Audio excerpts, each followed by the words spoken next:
Hello, BookTube. This is Aaron from Aaron Read a Book or Aaron Read a Book.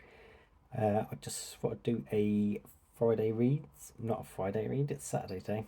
Saturday reads, and go through what I've read and also what I might read in October for Victober, which is one of my favourite events because I love a bit of Victorian literature. But I've got a bit of a dilemma this year. I might do something slightly different than I normally would, although not not not super different. Um, the first book I read, which I've picked up as sort of a shorty because it's only sort of 200 pages long, um, is Roadside Picnic by the I'm going to struggle with this Strugatsky brothers.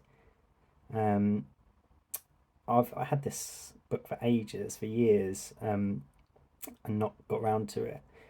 But I had seen and really loved the film Stalker by Andrei Tarkovsky, that's based on this book. Um, and actually, in that outro to this book, Boris talks about how like this book was delayed publishing for years and years by the Soviet government, and uh, how it's sort of more famous now for being uh, Stalker being an adaptation of it. Um, Basically, what the plot is, and it's really interesting. Like, I've never read a science fiction book that does this. It's a first contact novel, but you never see the aliens. They've they're not evil or kind. They're just passing through. So these aliens have visited and left without saying anything to Earth, and that's where the title Roadside Picnic comes from, because they've just left on their way to somewhere else, and Earth is unimportant to them. And these zones which they've visited and they've left sort of scattered things around there.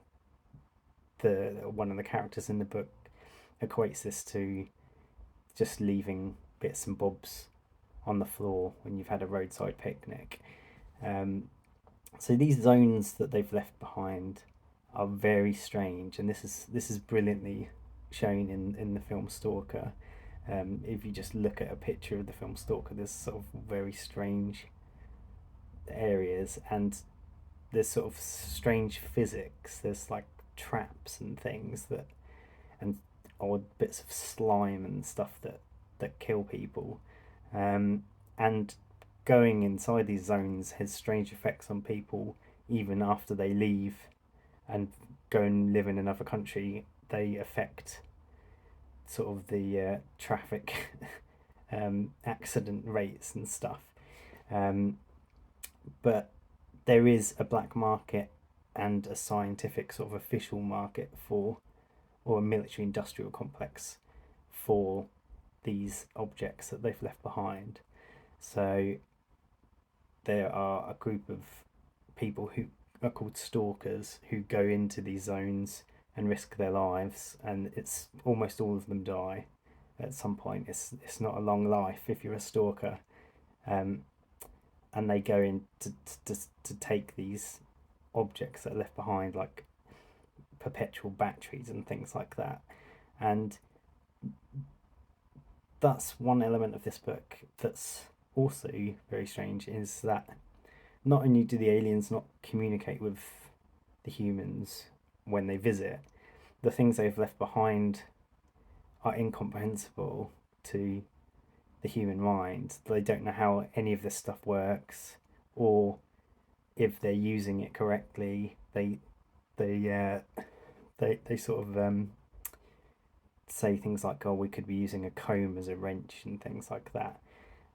So that's another thing you don't often get in sci-fi, where there's just the aliens are incomprehensible, and I think that there's a possibility that that is more accurate than than sort of them being sort of nice men that come and visit us.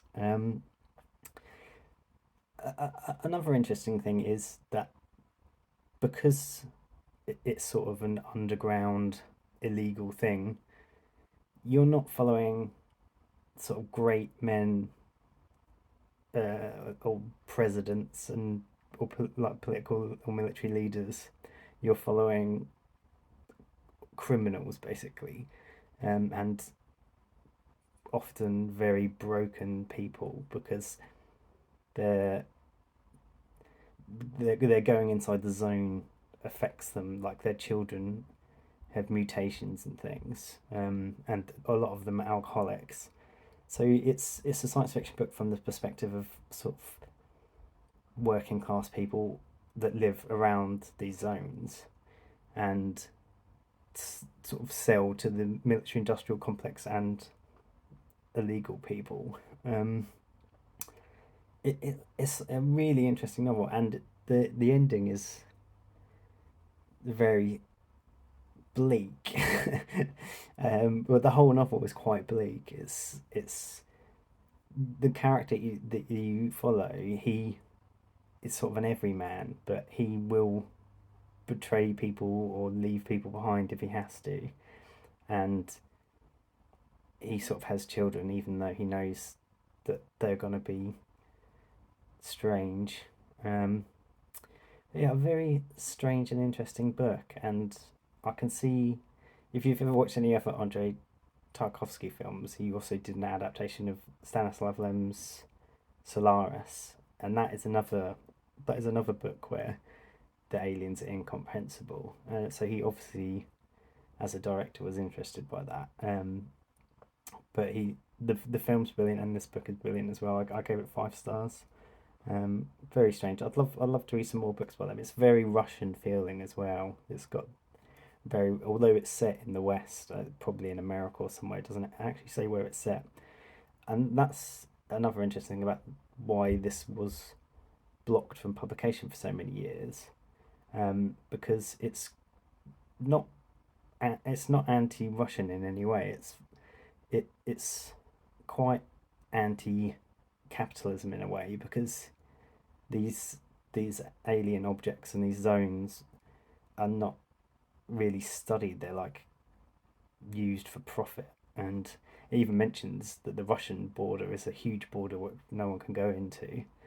Um, so they treat the zones differently. But yeah, super interesting, and I'd love to read some more books by them. Um, I haven't hauled my giant Royal Shakespeare Company edition of Shakespeare over today, but I did read another Shakespeare play, and that was Antony and Cleopatra. I just read most of it this morning. Um, I won't go into too much detail about it because I'm never confident talking about Shakespeare because it's so hard. This one was hardest to understand for me because I was less familiar with it.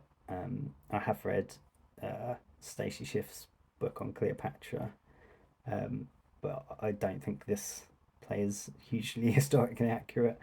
Um, it's strange in that there's not very many long speeches in it, and the characters are often talking to each other through messengers and things. So it does feel very grand because you've got this this sort of clash between the East and West, and Antony himself is a clash between East and West in that he sort of he won all his glory in battle and uh, uh, as a Roman, and he's almost been corrupted by Cleopatra in Egypt, or the characters think he's gone soft, sort of thing. And there's a lot of that in this book where it's Antony blaming Cleopatra for his mistakes, and I think this does have a reputation as sort of a misogynist play.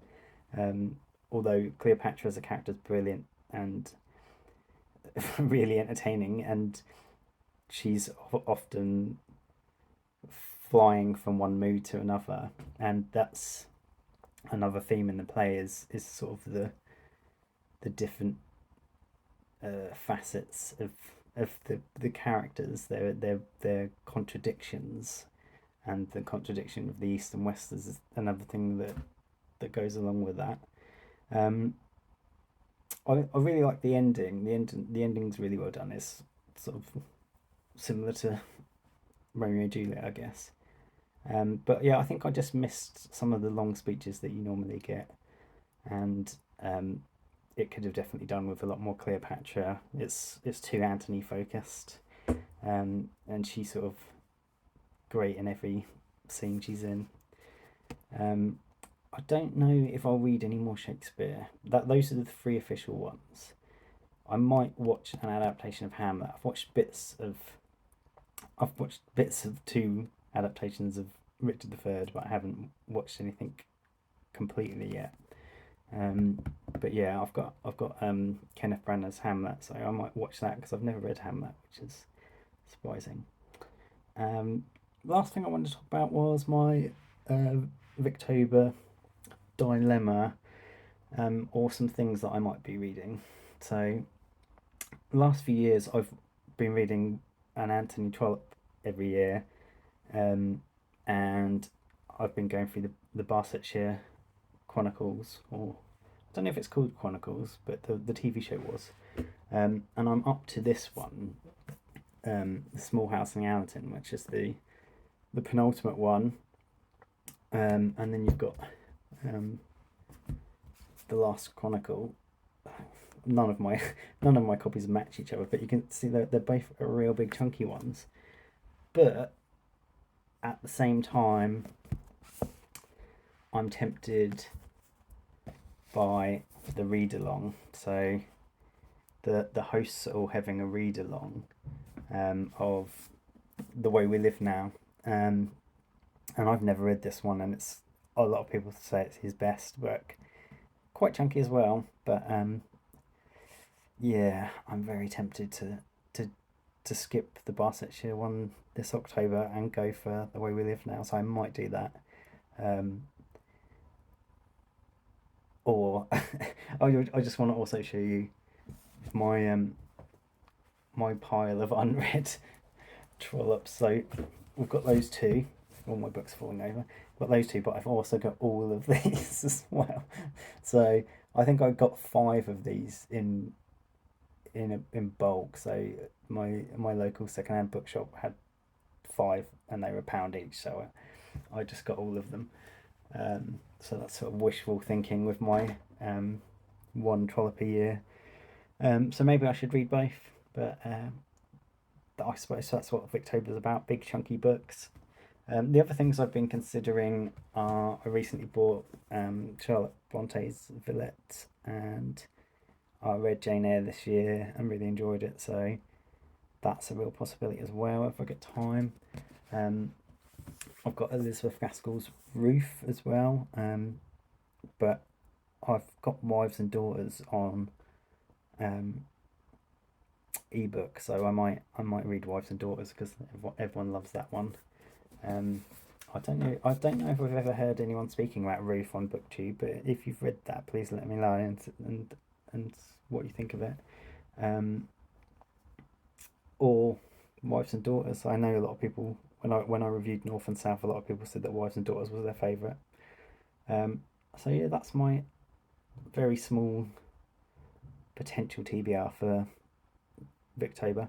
I also have the good thing about Victober is you can get really cheap ebooks for it, so I've got loads and loads of Kindle books from the Victorian period, so I might end up reading none of the ones I've shown.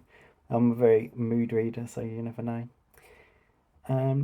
That's all for me today, BookTube. If you've read Roadside Picnic, let me know if you liked it. It's definitely up there with my favourite books of the year so far, and I might rewatch Stalker as well. And how's your September been going? I think this is the first year I've read all 3, so I'm sort of happy that I've done that. Yeah, and let me know if you've read any of the many Trollops I have, and Villette as well. Have a good one, BookTube.